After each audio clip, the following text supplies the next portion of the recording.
क्या होनी चाहिए आपके जेएनबी क्लास 11th के लिए जो आपका मैथ्स पोर्शन है, उसके लिए क्या प्लानिंग होनी चाहिए? पेपर आपका आने वाला है जेएनबी क्लास 11 का 7 फरवरी 2026 को। तो उसके लिए जो लास्ट के 45 डेज हैं, उसमें आपकी क्या प्लानिंग होनी चाहिए, क्या स्ट्रेटजी रहनी चाहिए ताकि आप एग्जाम में मैक्सिमम मार्क्स लेके आ पाएँ। तो आज हम लोग बात करने वाले हैं छोटी-सी वीडियो में इसी चीज़ के बारे में।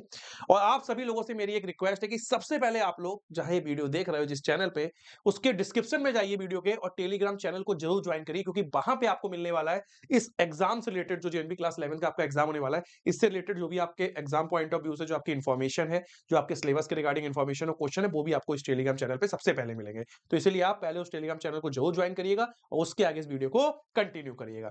तो इस छोटी सी वीडियो में हम लोग जानेंगे कि एग्जाम में क्वेश्चन किस तरीके के आते हैं, मैथ्स की मोस्टली हम लोग बात करने वाले हैं और साथ ही साथ हमारा जो एग्जाम पैटर्न है एक बार उसको भी देख लेते हैं।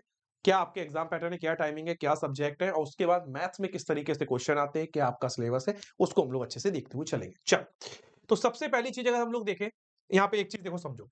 सबसे पहले एग्जाम डेट आप लोगों को क्लियर है, जेएनबी क्लास 11th का जो आपका एग्जाम है वो 7 फरवरी 2026 को है। और अगर हम लोग टाइमिंग की बात करें तो आपका 11 बजे से लेके 1:30 बजे तक आपका पेपर है। यानी आप कह सकते हो जो आपके पेपर की टाइमिंग है 2 आवर 30 मिनट आपके पेपर की टाइमिंग है। ठीक है। आपके 5 सब्जेक्ट आपके इस एग्जाम में आते हैं। कितने सब्जेक्ट आते हैं? 5 सब्जेक्ट आपके एग्जाम में आते हैं। Mental ability, English, science, social science और मैथमेटिक्स। जो बच्चे जेएनबी क्लास 6 और क्लास 9 का पेपर दे चुके होंगे पहले और अगर वो जेएनबी में ही है तो क्या कहते हैं उन्हें सारी चीजें पता ही होती हैं। और जो बच्चे ऐसे हैं जो चाहते हैं कि जेएनबी क्लास 11th में कैसे भी करके हम बस जेएनबी में एंट्री कर जाएं, तो आपको एग्जाम तो क्वालिफाई करना ही होगा। तो उसमें जो अगर कभी भी आपने एग्जाम दिया होगा तो आपको पता होना चाहिए कि जो मेंटल एबिलिटी उसमें किस तरह के क्वेश्चन आते हैं। मेंटल एबिलिटी आपके बेसिक आपके जैसे डायग्राम वाले क्वेश्चन हो गए, मिरर इमेज वाले क्वेश्चन हो गए, इस तरह की चीजें आती है मेंटल एबिलिटी में, ठीक है? फिगर कंप्लीशन हो गया। और आपके जब जेएनबी क्लास 11 की आप बात कर रहे हो तो वहाँ पे आपका थोड़ा-सा लेवल बढ़ा दिया जाता है, कोडिंग, डिकोडिंग के आते हैं, डायरेक्शन के क्वेश्चन्स आते हैं, ठीक है? बाकी आपके सिलेबस में आपकी लैंग्वेज इंग्लिश आती है, ठीक है? एंड देन साइंस आता है, आपका सोशल साइंस आता है और मैथमेटिक्स आता है। 5 सब्जेक्ट है, पाँचों के 5 सब्जेक्ट बेटा आपके इक्वल फॉर्मेशन में, मतलब नंबर ऑफ क्वेश्चन आपके इक्वल आते हैं। हर सब्जेक्ट से आपके 20-20 क्वेश्चंस आते हैं और हर क्वेश्चन आपका 1 मार्क्स का होता है। हर क्वेश्चन आपका 1 मार्क का होता है, यानी आपके हर सब्जेक्ट के 20 क्वेश्चन तो 20-20 मार्क्स हो गए, यानी 100 क्वेश्चन 100 मार्क्स हो गए आपके। टाइमिंग की बात करें तो यहाँ हमने एक अप्रॉक्सिमेटली हमने क्या करा, हर सब्जेक्ट को 30-30 मिनट्स दे दिए। 5 सब्जेक्ट के अकॉर्डिंग आपका 2 आवर 30 मिनट हो गया। और आप देख सकते हो 30 minute, 30 minute, 30 minute, 30 minute, 30 minute, 2 hour 30 minutes आपका टोटल टाइम हो गया। ये हर सब्जेक्ट को अपनी तरफ से अप्रोक्सीमेशन टाइम है, बाकी अब आपके ऊपर है। अगर आप चाहते हो कि मेंटल एबिलिटी 20 मिनट में करना, तो उसके 10 मिनट आप कहाँ यूज़ कर सकते हो? मैथ्स में यूज़ कर सकते हो, ये आपके ऊपर है। आपके पास आपका एग्ज़ाम टाइमिंग, आपके पेपर की जो टाइमिंग है, आपको मिलेगी 2 घंटे 30 मिनट, ठीक है। इसके बाद हम लोग बात करते हैं, जो सब्जेक्ट मैं पढ़ाऊँगा आपको, सिलेबस मैथ्स के बारे में हम लोग बात कर रहे हैं कि मैथ्स में हम लोग कैसे चीज़ें कंप्लीट करेंगे। और इस मैथ में जो बेसिक हमारी चीज़ें कंप्लीट होंगी, उसमें हमारा सबसे इम्पोर्टेंट चीज़ पता है क्या है? सबसे इम्पोर्टेंट चीज़, आपके चैप्टर आपको पता हो, किस तरह के क्वेश्चन आते हैं ये आपको पता हो, मोस्टली क्वेश्चन किस तरह से एग्जाम में पूछे जाते हैं ये आपको पता हो। सबसे पहली यूनिट है आपका नंबर सिस्टम और उसमें आपका चैप्टर है रियल नंबर। रियल नंबर में आपका एचसीएफ और एलसीएम वाला कॉन्सेप्ट है। एचसीएफ और एलसीएम वाला कॉन्सेप्ट है, उससे आपके क्वेश्चन पूछे जाते हैं। प्लस इरेशनल नंबर से रिलेटेड कोई भी आपका कॉन्सेप्ट पूछा जा सकता है। फंडामेंटल थ्योरम ऑफ अरिथमेटिक आपका इसमें टॉपिक है, उससे क्वेश्चन पूछा जा सकता है। लेकिन जो मोस्टली जो क्वेश्चन आपके एग्जाम में देखा गया है, आप लास्ट पेपर में भी देख सकते हो 2024 2025 में, तो आपका एक क्वेश्चन एचसीएफ और एलसीएम से रिगार्डिंग आता ही आता है। एचसीएफ और एलसीएम से रिगार्डिंग, ठीक है। उसके बाद दूसरी यूनिट है अलजेब्रा। अलजेब्रा में आपके पास 4 चैप्टर है। Polynomial, pair of linear equation in 2 variable, quadratic equation और अरिथमेटिक प्रोग्रेशन। और यहाँ पे जो आपका सिलेबस डिस्ट्रीब्यूशन है ना आपके मैथमेटिक्स में, मैं आपको सही बताऊं, हर चैप्टर से क्वेश्चन बनता है। अब आप लोग देखोगे तो पॉलिनोमियल है, पॉलिनोमियल से आपका क्वेश्चन बिल्कुल बनता है। पॉलिनोमियल से आपका क्वेश्चन आता है इस तरीके से कि आपका पूरा पॉलिनोमियल दिया है, उसको सॉल्व करके आपकी वैल्यू निकलवाएगा। डिफरेंट टाइप के पॉलिनोमियल दिए तो आपसे पूछ लेगा भाई किस टाइप का ये पॉलिनोमियल है। ठीक। Pair of linear equation in 2 variable, आपको स्टेटमेंट दे देगा और आपसे कहेगा इसकी वैल्यू बताओ। तो आपको पता होना चाहिए वहां पे 2 लीनियर इक्वेशन बनेंगी 2 वेरिएबल में, तभी आप उनको सॉल्व कर पाओगे, उसका आंसर निकल पाओगे। वो आपका pair of linear equation in 2 variables में उसके क्वेश्चन पूछे जाएंगे। उसके बाद बात करेंगे क्वाड्रेटिक इक्वेशन में। क्वाड्रेटिक इक्वेशन बिल्कुल डायरेक्ट भी आपसे पूछी जा सकती है, बेसिक क्वाड्रेटिक इक्वेशन क्या होती है आपको पता है, x square b x plus c बराबर 0।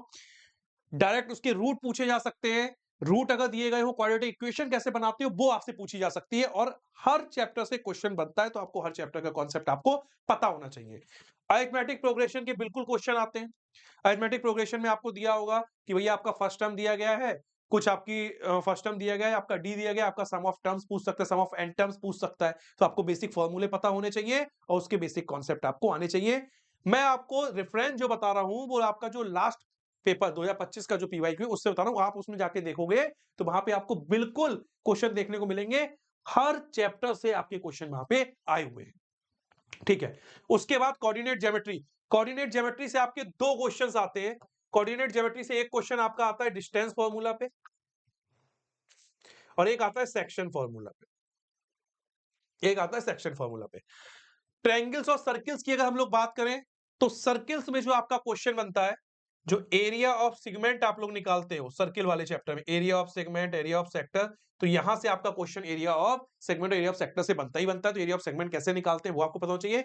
और ट्रायंगल में आपका सिमिलर ट्रायंगल का जो कॉन्सेप्ट है, सिमिलर ट्रायंगल का जो कॉन्सेप्ट है, और साथ ही साथ जब हम ये बेसिक थ्योरम जो पढ़ते हैं कि हमारे पास ये एक ट्रायंगल है और एक साइड हमारी दूसरी साइड के जो दो मिड पॉइंट है उसके पैरेलल है, तो क्या एंगल्स बनते हैं, या फिर हमारी थ्योरम क्या है कि भैया ये वाली जो साइड है इसके पैरेलल होगी, अगर गिवन पैरेलल दी गई है तो ये जो रेशियो है ये इक्वल होंगे।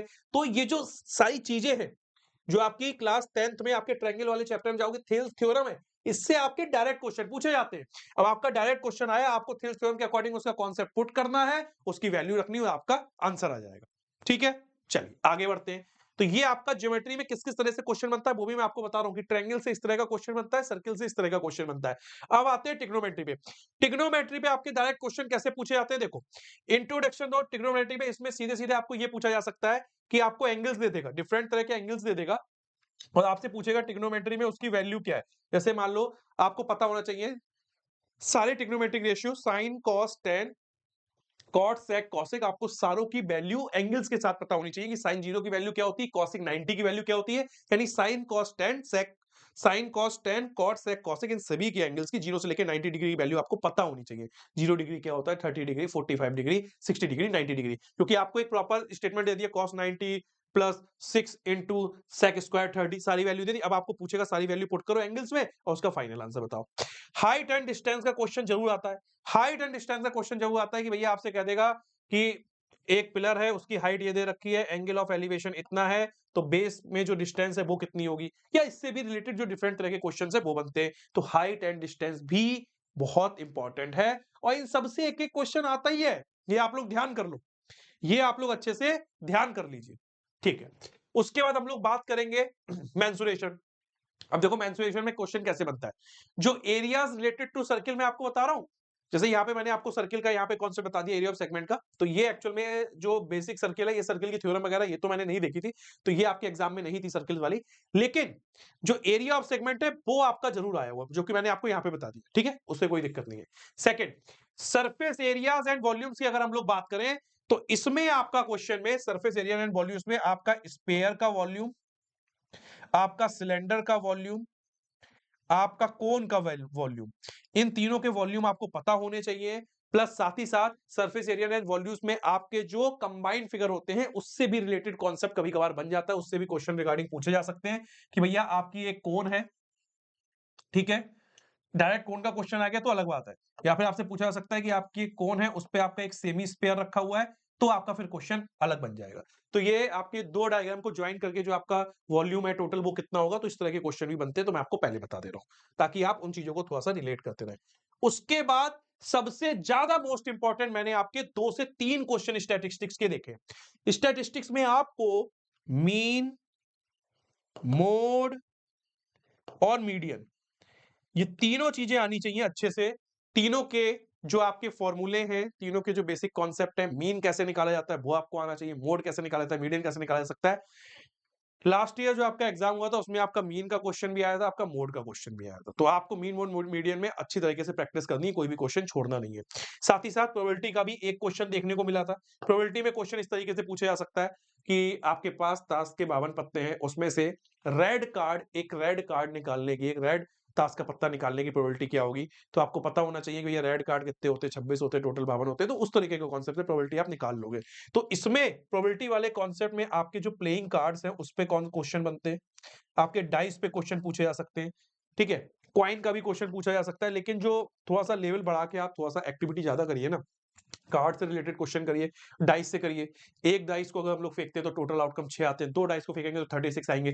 तो 2 डाइस में क्वेश्चन ऐसा बनता है कि अगर हम 2 डाइस को फेंक रहे हैं, तो कब-कब आपका जो है सेम नंबर आता है दोनों डाइस पे, जैसे 1, 2, 2, 3, इस तरीके से आपको चीज़ें यहाँ पे निकालनी पड़ेगी। तो ये आपका मैथ्स का डिटेल सिलेबस है और बिल्कुल आप लोग अब जैसे मान लीजिए यहाँ पे हम लोग बात करें ज्योमेट्री में सर्किल, तो सर्किल्स के साथ जो ज्योमेट्री की थ्योरम्स होती हैं कि इस तरह से आपने पढ़ी होंगी कि भाई सर्किल है, सेंटर है और एक सेकंड है, उसपे आपका क्या है परपेंडिकुलर ड्रॉ करा है। तो जो परपेंडिकुलर ड्रॉ करने पे अब आपको ये लेंथ दे देगा h, ये आपके क्वेश्चन में गिवन है और ये आपको रेडियस दे देगा और आपसे कहेगा कि ये जो सेकंड है इसकी लेंथ बताइए। तो आप लोग यहाँ पे पाइथागोरस थ्योरम का यूज़ करके इतनी लेंथ निकाल लोगे a, फिर वही आपकी सेम लेंथ ये भी होती है क्योंकि जो ये सेंटर से जो सेकंड पे जो आपका परपेंडिकुलर ड्रॉ होता है, वो आपके सेकंड को 2 इक्वल पार्ट में डिवाइड करता है। ये छोटी-छोटी थ्योरम है, ये आप लोग सर्किल वाले चैप्टर पढ़ोगे। जैसे ट्रायंगल्स वाले चैप्टर में आप सिमिलैरिटी के कॉन्सेप्ट पढ़ोगे, जैसे आप थेल थ्योरम के कॉन्सेप्ट पढ़ोगे, ये चीज़ आपको समझ के चलनी है। ठीक है? यहाँ तक क्लियर है? चलो, तो ये आपकी बेसिक चीज़ें हो गई। अब कुछ बच्चे ये कह रहे हैं कि सर मैंने बहुत बच्चों का कमेंट भी देखा था कि जब हम लोग क्लास 9 का गेस्ट पेपर ले रहे थे, तो वहाँ पे देखा था बच्चे फ़ोन कह रहे थे, "सर क्लास 11 का आप बता दीजिए या फिर क्लास 11 के लिए हम थ्योरी कहाँ से पढ़ सकते हैं?" तो देखो, आपके लिए हर बच्चे के लिए 2 चैप्टर आपके ओपन है, आपकी प्यारी सी एप्लीकेशन वेदा अकेडमी एप्लीकेशन पे। आप आसानी से प्ले स्टोर पे जाके वेदा अकेडमी एप्लीकेशन को डाउनलोड कर सकते हैं या फिर आप क्यूआर कोड जो है यहाँ पे उसको स्कैन करके भी आप एप्लीकेशन को डाउनलोड कर सकते हैं। और हर सब्जेक्ट के 2-2 चैप्टर ओपन है। क्लास 11 से रिलेटेड आपकी मैथ्स हो गई, साइंस हो गई, तो आप वहाँ पे उसको जाके पढ़िए। अगर आपको लगता है चीज़ें अच्छी हैं, डिटेल्ड आपके पास चीज़ें हैं, तो आप आगे उसको परचेज़ कर सकते हैं। या फिर अगर आप फ्री में ही कंटेंट चाहते हैं, तो आपके एप्लीकेशन पे जो फ्री नोट्स हैं, जो फ्री एमसीक्यू हैं, कम से कम उनको तो अच्छे से लगा ही सकते हैं। ठीक है बेटा? और एक बार मैं फिर आप लोगों को बता दूँ कि आप लोग इस टेलीग्राम चैनल को सबसे पहले इस वीडियो को देखने के बाद जॉइन करिएगा, क्योंकि इसी टेलीग्राम चैनल पर जो भी इवेंट होगा, जो भी क्लास 11 से रिलेटेड इन्फॉर्मेशन होगी, जो भी क्लास आपकी आएँगी आगे की, जो भी आपकी शॉर्ट वीडियोज़ और आपकी लाइव क्लासेस आने वाली हैं जनवरी में, वो आपको देखने को मिलेंगी और आपके गेस्ट पेपर भी स्टार्ट होंगे आपके लास्ट आपके एग्ज़ाम तक। आई थिंक 19 जनवरी से आपके वो गेस्ट पेपर स्टार्ट हो जाएँगे, तो वो भी आपको इसी टेलीग्राम चैनल पे इन्फॉर्मेशन मिलती रहेगी। तो आप 2 काम ज़रूर करिए, इस टेलीग्राम चैनल को जॉइन करिए और जिस चैनल पे आप ये वीडियो देख रहे हैं, उस चैनल को भी सब्सक्राइब करके रखिए और बेल आइकन को प्रेस करके रखिए। थैंक यू सो मच बच्चों। तो मिलते हैं हम लोग नेक्स्ट क्लास में या फिर नेक्स्ट शॉर्ट वीडियो में ताकि आपके लिए कुछ ना कुछ ऐसे ही इंफॉर्मेशन आप तक पहुंचाई जाए। थैंक यू सो मच, मिलते हैं नेक्स्ट वीडियो में।